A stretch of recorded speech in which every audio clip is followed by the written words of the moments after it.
Good morning and welcome to this week's episode of the Last Night's Game podcast. I'm your host, Amy Butchon Siegfried. And today we're talking about 2026, and it's shaping up to be a year that you won't even try to avoid sports. They're coming to your group chats, your TV, and apparently the White House lawn. Joining me to talk all about those trends we're looking forward to in 2026 is my favorite co host, favorite brother, Scott. Scott, welcome to the podcast. Thank you for having me on. New year, new you, new sporting events, and new conversation starters for you to use all year round. All year round, and there's so much good stuff in here. This is a really big year. Some years we have really not a lot happening in the world of sports in terms of just big magnitude events, and there are some really big ones all packed in to this year. So, let's not waste any time and talk to me about if I don't have a team to cheer for in 2026, who am I cheering for? The world is the main character in 2026.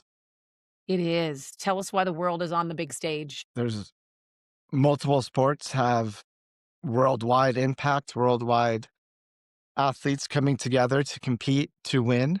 So we're going to start out with the Winter Olympics, obviously. So everyone's descending upon Italy to perform their favorite winter sports in the freezing cold. Then we have the World Baseball Classic, which baseball is riding this massive momentum off of the massive World Series ratings. And once we get finished that, we will head into the World Cup in the summer. So we have a lot going on, and we also have a UFC fight that's probably going to have some international people, maybe, happening in a very unique location. So we've Okay. got Well, a lot to cover. Okay, well, let's start off with the Winter Olympics. They're in Milan Cortina. I saw that Mariah Carey is singing in the opening ceremonies. We're looking at February. Looks like NHL players are back. And of course, Lindsey Vonn, we have to talk about. So, where would you like to start? Yes. So many topics. Ooh, let's go Lindsey Vonn. She's Okay. earned it. She's been around long enough, I mean, she just and she's still recently dominating. she's still dominating, 41 years old. She's been, quote, unquote, "retired" for 5 years. She had a partial knee replacement when she finished up that retirement, and apparently she is now pain-free, which I still as many injuries as she has, I still maybe push back on that a little bit, but pain-free, and at 41, she won her 83rd World Cup victory not that long ago, and she's killing it. She dominated by almost a second in that race too, so, like, good luck everybody else. A pain-free Lindsey Vonn, I guess pain-free is relative. Our pain is probably not the same as her pain. So her pain-free is good, and it's bad for anyone outside of the United States that thinks they're going to actually win anything. So we've got her and Michaela Schifrin dominating the slopes. So, I mean, It's if you've seen some of her crashes, I think the last crash before she retired was pretty brutal. Yeah, I mean, some of her stuff, like, where it's rough, like, the one she had to ski down the mountain with her arm in a sling, and we've been having all these conversations about peptides. You think there's some peptides involved? There's definitely a peptide for that, Okay, there's definitely for a peptide for everything. flying off the mountain and crashing into trees and stuff. Yeah, Whatever she's having, I need. definitely. We'll have to talk to her peptide person. So she's really the top contender. You're obviously keeping an eye on her, Michaela Schifrin, for Team USA. They haven't been picked yet, but they will. What, they're usually like a month out. It's really, I mean, they pretty much know who's in, Yes. but I mean, when it comes down to it, they technically don't know until very, very close. I mean, they have to stay healthy probably too. That's true. So, I mean, even a training run in downhill skiing could obviously be catastrophic. That's a really good point. Stay healthy, pain-free, and make it to the Olympics, win gold, And then retire again, probably because you're and not then retire again. Who knows? Maybe come back for whatever 32. 2030. Oh, 20. Would it be Yeah, it's 20? 32. Why not? And maybe the Summer Olympics. We're not. What I was thinking we were in 2028. Oh Lord, we're talking about 2026. Hence why I was doing the We math could wrong. be in a time machine that no one knows about yet. I'm over here in 2028.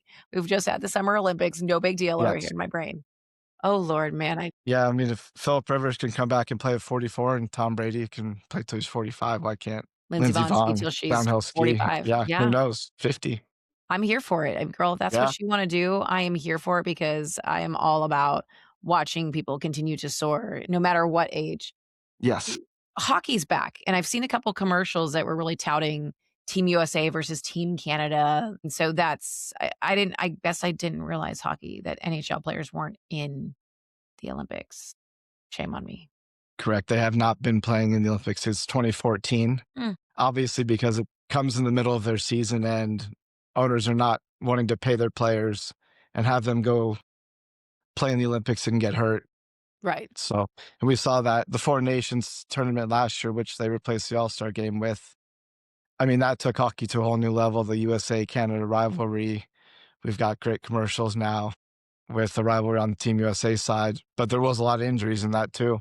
Mm, Matthew Tkachuk missed most of the season after that, didn't come back to the playoffs.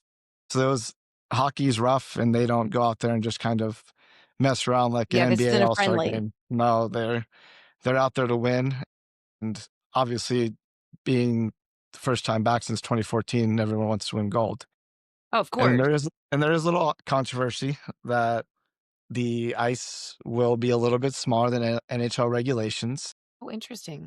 So the way they built it, obviously not ideal, but maybe that's better for the players who want to skate as far. Maybe. Well, it was interesting. So I was reading an article in National Geographic about the Kenyan hockey team, and they play on a rink because it's a normal ice skating rink, Mhm.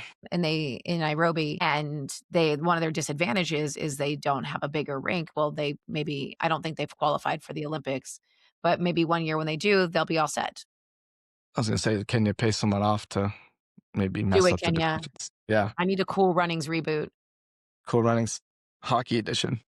Yes, but that's that movie, we've watched that a couple times in our household. It kind of came up randomly, but for those of you who are kids in the '90s, that movie, Cool Runnings, Disney Plus, you can Is it watch it. still is it still played, still relevant these days with the youths of Yes. America? Oh, the Tiny Human loved it, Okay. It and transcends time. it transcends time. I mean, how can you not love, like, the characters, like, with the egg remember he had the lucky egg? I don't know if you remember that, Oh, but of course, yeah. I would have forgot that because I haven't seen it in forever, but until now, it's fun to rewatch some of these things, and the quality is a little grainy That's and things fine. like that, but That's whatever. Here we are. Based on true story. based on based on true story. Yep, of the Jamaican bobsled team. Now we're gonna dive into let's talk about the World Cup really quick. World Cup is soccer, for those who don't know, essentially the Olympic version of soccer. Every Mhm. 4 years operates on the off every 2 years off of, like, the Olympics. Essentially. There's 2 years Yes. in between them both, and we have Cristiano Ronaldo probably playing in his last World Cup, and the cool part is, for those of you who are listening to this in the US, you're gonna get a chance to go see some of these games. North America is hosting the World Cup this year, this summer, US, Mexico, and Canada. Yeah, it's a joint venture, which also a good thing is all teams automatically qualify for the World Cup Well, that's cool, I didn't know when you that, host. So that's a great thing for the United States that we're actually in it and because that they we didn't have. qualify for the last World Cup, did they? The men's team? No, that was in Qatar, right? I think so, yes. They were there. Okay, Yes, we did. There was at the time before, I believe. okay. Maybe it Now was the Olympics. I we've don't had a know. whole coaching change and everything since then. So hopes are high. We'll see. Sure. America, we can get behind our soccer when we start winning, and it'll be middle of summer. So we'll need something to get after it and get excited for. Absolutely. It'll be really interesting to see that. So there's been I didn't realize this is the first ever 3-country host. The Hmm. tournament itself is expanded. One of the teams that everyone's kind of been talking about is Curaçao. They made history as the smallest nation to qualify for the World Cup, beating Iceland was the one it was oh gosh, that was probably 10 years or so ago, whatever that 12 years or so ago when Iceland won. Or That not was won, I'm sorry, Iceland had, when like, they momentum. qualified. Yeah, quick story. We were in Iceland for the game that they ended up losing. Oh, that's a bummer, but that's cool you got to see the Yeah, people were really I mean, there's only what was it's it, a like very small country. Yeah, so everyone was very 3,000 excited. people, yeah. Yeah, so we kind of timed our trip to include that. That's really cool. Even though they lost, it was a fun environment to I be in. forgot about that, yeah. That's when the United States did not qualify, so we adopted Iceland. I think that's great, and that was the one where, like, their head coach was a dentist. Yeah, I they were all mean, like, there were all kinds of fun things about Team Iceland, and I'm sure yes, Team Curaçao. Curacao will. I'm sure will have some wonderful characters. Maybe a guy who keeps an egg in his shorts. You know what I did read somewhere and, that they brought in some people from the players from the Netherlands. Netherlands Oh, actually great. has a really good soccer team, and they've They brought in some, players from the Netherlands to play on Curaçao. Their territory. I don't want to Mhm. get. I'm not smart enough to talk geopolitics and things, but I think they're a territory, correct? Yes, they are or they were, so don't hate us if you are Okay. listening to Yeah. this and So you're, there's like, probably shouting at your phone. sorry, Curacao. I know there's a lot of baseball players from Curacao. There are, that's actually true too. So that'll But be really cool to see that. We yeah, have some global pride, but there's been some controversy already, as there always is when it comes to the World Cup. of course. One of the things that was the ticket prices were just astronomical. And so FIFA's come in and regulated some of those ticket prices going as low as $60 because people have to be able to go and enjoy it. You can't have fans if there's, how seeing Taylor Swift tickets were. Granted, there's more of Yes. these than, well, maybe not than Taylor Swift Maybe concert. not. Maybe not now that that came out of my mouth, but it's like one of those where it's going to be a big deal. And that's the thing about soccer. It's such a that's why it's a worldwide phenomenon. It doesn't take much to play. All you need is a ball and cleats Mhm. and a net. And having these ridiculous prices kind of, They make cancels it out all unreasonable. that purity. So I'm glad the ticket prices are going down so people can actually go. I think it's really cool. It'll be neat to see how they pull it together. And then there's one more thing about water breaks that was a big. Yes. So brand new to this World Cup, there will be a water break at the 22-minute mark of each half for 3 minutes, regardless of the temperature. So it kind of, instead of two halves of 45 minutes, it's kind of turned the game into a four-quarter situation, Okay. which is brand new this World Cup. So I guess we'll see how things go. Well, that's interesting because I mean not all the stadiums they're playing in are indoors, but quite a few of them are. Yeah, And definitely. I'm at so Dallas for sure.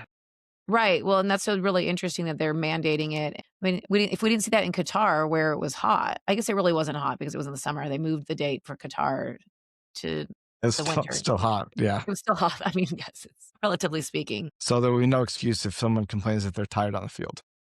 No, no, Not at just all. like peptides. Yes, there's a peptide for that too.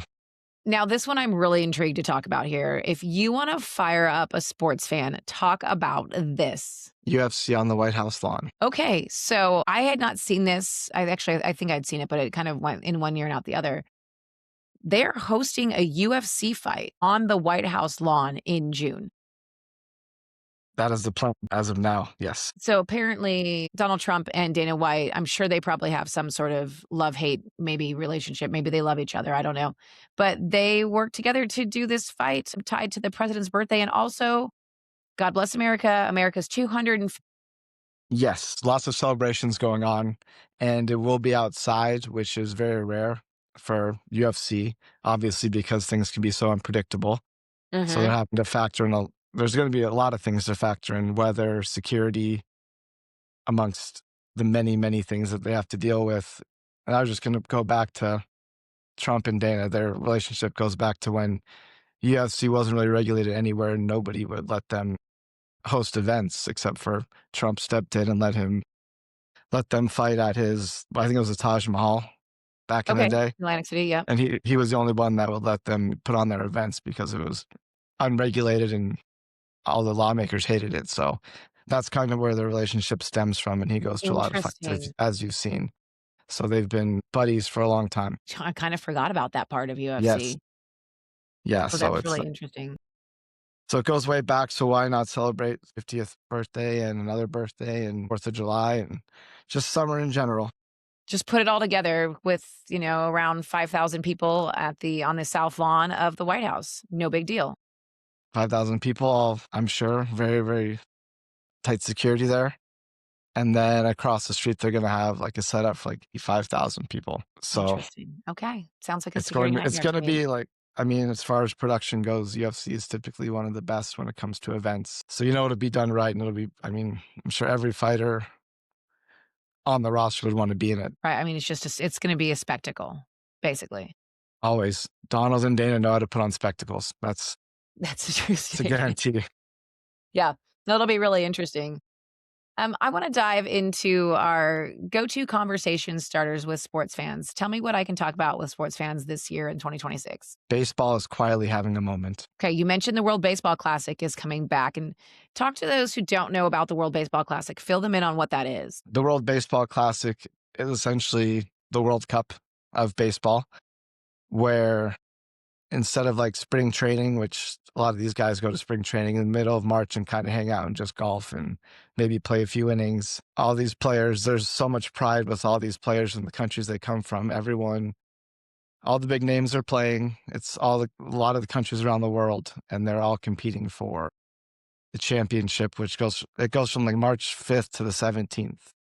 Okay. So we've got a 3 week span of all these guys going back and playing for their countries. A lot of passion, a lot of pride. And I think the most fun part about it is you get to see like these fans, their traditions during games where like, the South Mhm. Koreans are partying with noisemakers, the Dominican Republic. I mean, they've got chants, they've got cheers, noisemakers. It's so much fun to watch kind of because we see baseball in America where, you just kind of hang out and drink beer and eat hot dogs, and they're having parties in the outfield, and it's just a great time. So that's Was my kind of favorite most of the different cultures coming together for That's a baseball. good point. That was my favorite part of going to a game in Japan, was the Yes. songs, and they had a band, and Mhm. it was such a cool thing, and they have different chants and different songs, not songs like the guys that the stadium DJ is playing. These are songs that No, the fans are cheering and singing when each of their different players comes up, and it was absolutely. so cool. I'll have to actually dive back in and find some of those ahead of the World Baseball Classic, but it was so cool to watch, and I mean, we won't have it because well, we won't have it, probably won't see it, but, like, where the different foods and different things that Mhm. people are eating and drinking at baseball games, it was really, really cool. Do they have cheerleaders on the dugout in Japan? Yes, they did Okay, have yeah. cheerleaders. Yeah, they had cheerleaders and mascots, and it was cool. It was a very, very cool thing to see, and then you have the tiny human was like, "I wanna go home." I'm like, "No, we cannot. This is way too cool for No. this." So, we have, I mean, these great names, like Shohei Ohtani will be there, and I mean, that's the big thing, right? You're getting players to participate, which is a big Yes, deal. and they want to play, and they're not, like, forced to play, which is incredible. And I love that this also the World Baseball Classic, the games will be truly global. They're happening in Tokyo, Miami, Houston, and San Juan, which just makes it that much better. Yeah, and I mean, especially in the host countries like Japan and San Juan are gonna be fun. A lot of culture there, a lot of excitement. And I mean, they're really kind of riding this momentum from the World Series that saw record viewership with the Blue Jays and Dodgers. So all those names that you saw playing in the World Series will be in the Baseball World Classic. Oh, it's cool and something to look forward to. Of course, we have, I mean, that runs right around March Madness, but we also have this year, we have the Super Bowl in San Francisco, but yet 40 miles away at Levi's Yes. Stadium. Yes. And we have the Final Four, women's is in Phoenix, men's is in Indianapolis. We just have so many great things happening this year, and there's so much to tune into. And like I said, there's a lot of global perspective on the world of sports this year. Is there anything I missed that you want to talk about? I'm just gonna say go sports. Go sports. Let's keep an eye out that there's so many things happening in the world this year, and you just need to know where the stories are heading. So keep up with us at last night's game, and that's the sports news you'll want to spill.